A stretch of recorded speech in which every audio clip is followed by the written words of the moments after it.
there's our Santa. He's almost ready. Remember, we're not going to worry too much about that edge there at this stage, because we've got the cape that's going to come on there now. And once the cape goes on, you can already see Santa's effect. It covers up all that you were worrying about. I know you were worrying about it. All that will get now covered by his cape. Once I put his cape on, I'm going to just catch it with a little double stitch in the front here. You can glue his cape on if you want to, so that it's in place and you're happy with it. I'm going to just catch it with a couple of small stitches there. So I just want to get my white thread this time.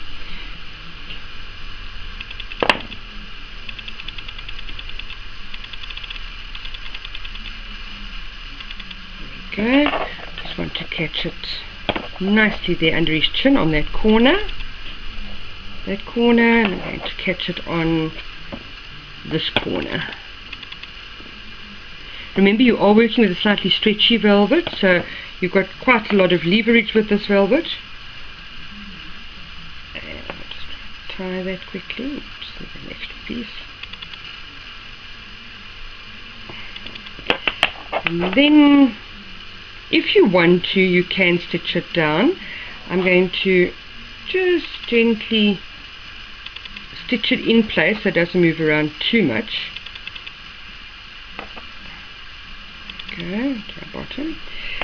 And if you want to, you can again just do a small running stitch quite loosely, going around, just catching it into place again like we did when we put the trims on. I'm just really putting big in-out stitches just to hold my cape in place for me.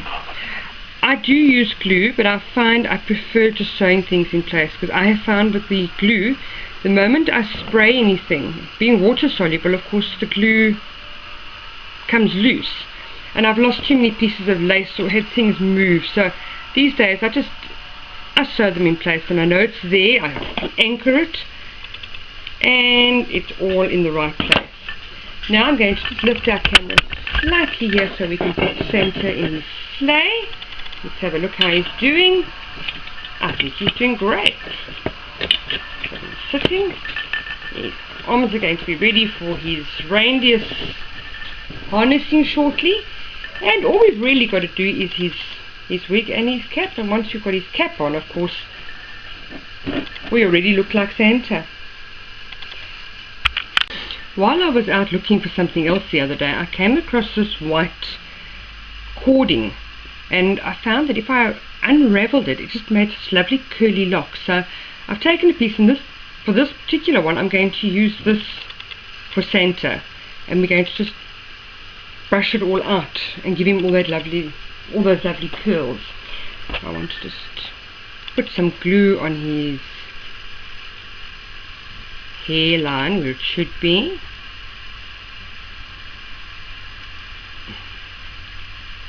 Wigging is not my strong point. I wig my dolls because they have to, otherwise they spend their life without wigs.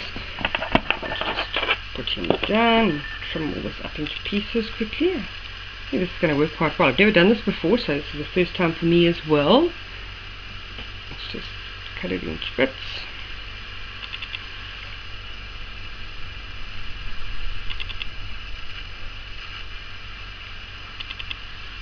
I just love the way it curls. So I think this might be a good alternative to trying to curl our doll's hair. I think many years ago we used to do this before we had all the extra things we have today. I remember doing this with fairies many years ago. But I hadn't thought about it in a long time. Right, let's find my tweezer that is lying here somewhere on my desk. Aha, got it.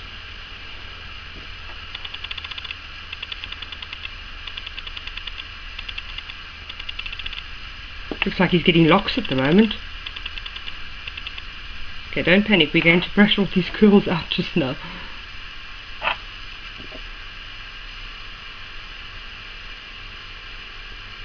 And if it doesn't work, you know what's the worst thing? You take it off and we start again. At this stage he looks like Goldilocks.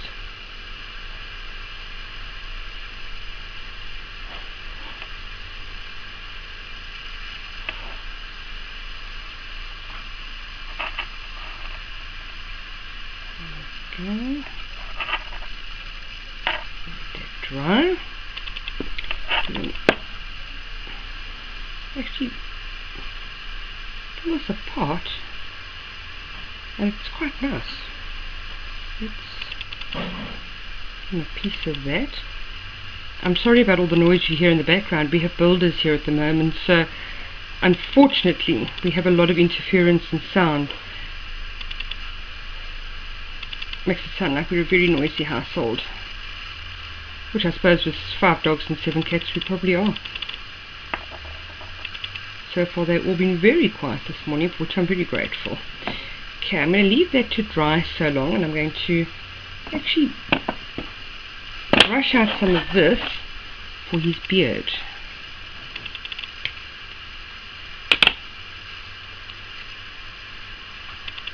Oh, look at that. Oh, that is rather nice.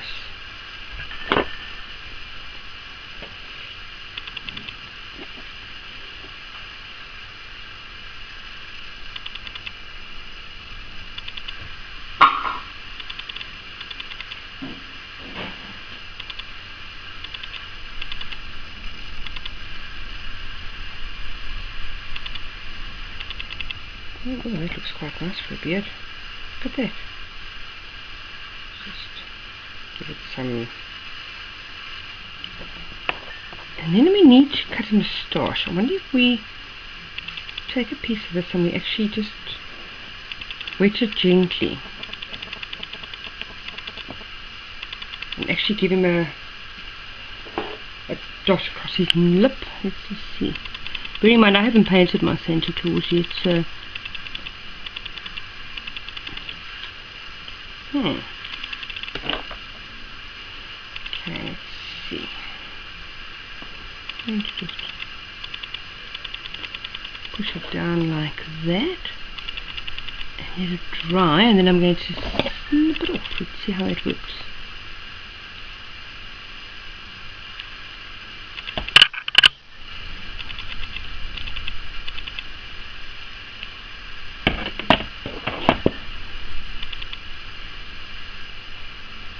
Oops, okay. Don't use the tweezers, got glue on the end of it, just pulled everything off. Let me just give it all back again. Ooh, there we go.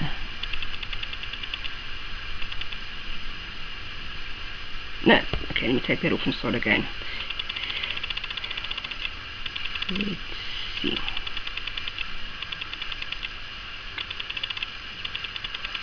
Right, let's just try that again. I've just wetted slightly this time. Let's see if it works better that way.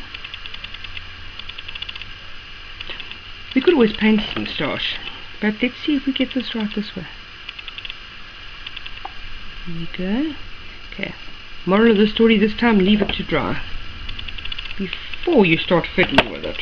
I'm going to make sure I've got it down in those corners, and we've got sufficient here on his lip.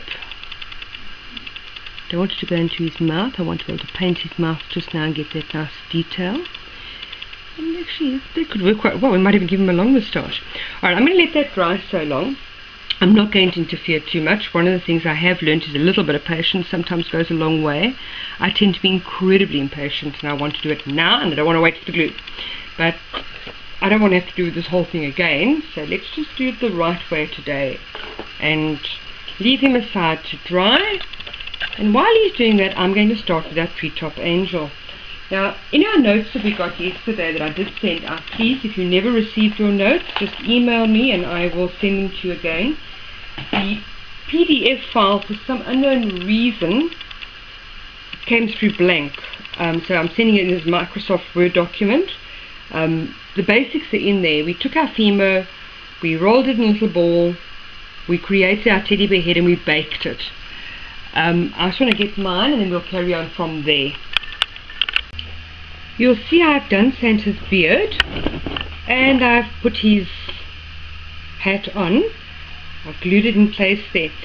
What I found so much fun to do is I was actually just playing with that same cording, I suppose one would call it, that I took apart. And when I really fluffed it out like this, got those lovely little curls, and I just literally put a dollop of glue on his chin, right there, and I stuck it down.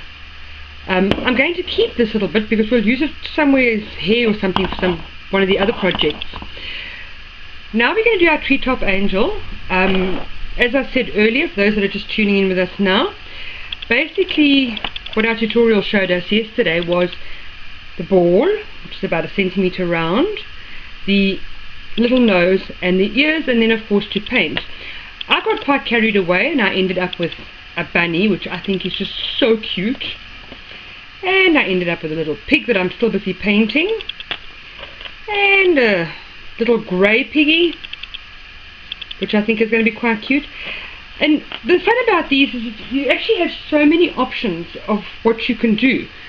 I've got these in different stages at the moment of dress, so what I'm going to do is I'm going to put those just out of the way here so that I can work, and I'm going to show you. Now the lace that came with your kit was my favourite lace that I like to cut up into lots of bits and pieces, that lace. I'm going to just take 3 little scallops off because I'm going to turn it, and I'm going to create my petticoat and my dress in one motion. What I'm going to do is I'm going to take off this lovely edge here, which we're going to use just now as part of her neck ruffle collar. So I just want to trim that off quickly. I think the first thing we do is we tend to make our dresses a little bit too long. I think we think they're christening dresses, and the first couple I did, the dresses were very long, and I found they didn't sit quite as nicely on the tree as I wanted them to. So I suppose the perfect sort of length for a dress would be about 1 inch. Don't cut your toothpick off yet, because it just makes it so much easier to be able to work with her while she's on her toothpick. When we're finished, we in fact will cut the toothpick right down and get left with just the baby that's going to go on the edge of the Christmas tree. Great, I've cut that off. What I'm going to do now is I'm going to sew up my lace from that edge to that edge.